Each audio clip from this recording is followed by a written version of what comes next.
রেলিয়ানা জবাবে বলে, ডিউক ওয়েইনাইট আর আমি একে অপরকে ভালোবাসি।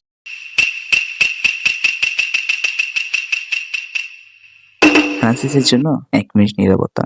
চলুন এই 1 মিনিট দেখে আসি আমরা গত পর্বের রিভিউ। রেলিয়ানা যেহেতু নোবেল আর নোয়ার ভবিষ্যৎ সম্পর্কে জানে, সেহেতু সেই সুযোগটাকে কাজে লাগিয়ে নোয়াকে নিজের এঙ্গেজমেন্ট ভাঙানো কাজে লাগাতে চায়। যদিও তার ইচ্ছে ছিল নোয়ার সাথে আলোচনায় বসে তারপর একটা ডিল করার, কিন্তু ফ্রান্সিস চলে আসে, সেটা সম্ভব হয় না। এদিকে এরকম সুযোগও আর সহজে পাওয়া যায় না, তাই তাৎক্ষণিক উপায়ন্তর না পেয়ে আজকে বলে বসে সে আর নোয়া একে অপরকে ভালোবাসে। এবার চলুন ফিরে যাক আজকের এপিসোডে।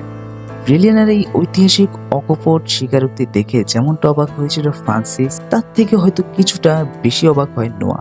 হবেই বা না কেন, আফটার অল রেলিয়ানার সাথে এটা তার প্রথম দেখা। ফ্রান্সিস এবং নোয়া দুজনেই অবাক হয়ে হতভম্ব দৃষ্টিতে রেলিয়ানার দিকে তাকিয়েছে। তখন রেলিয়ানা তাকে ইশারা করে রয়্যাল সিল বলে, আর নোয়াও ইশারা বুঝতে পেরে কিছুটা ইন্টারেস্টেড হয়ে তাকে সাহায্য করে তার কাঁধে হাত রেখে, অনেকটা মনুসম্মতি প্রদান করার মতো।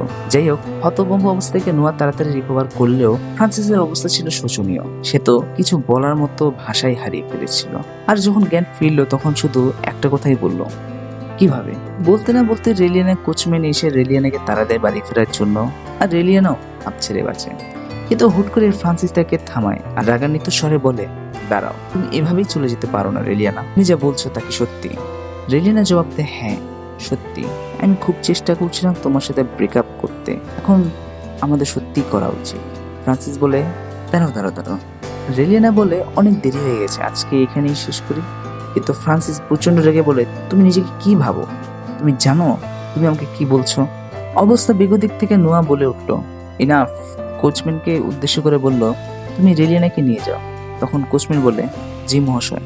চলুন লেডি ম্যাকমিলান, সময় মতো আপনাকে না পৌঁছে দেওয়ার জন্য বিপদে পড়ে যাব। রেলিয়ানা চলে যাওয়ার পর ফ্রান্সিস নোয়াকে বলে, আপনি মহামান্য কি হন না কেন তাতে আমার কিছু যায় আসে না, কিন্তু আপনি সীমা অতিক্রম করছেন।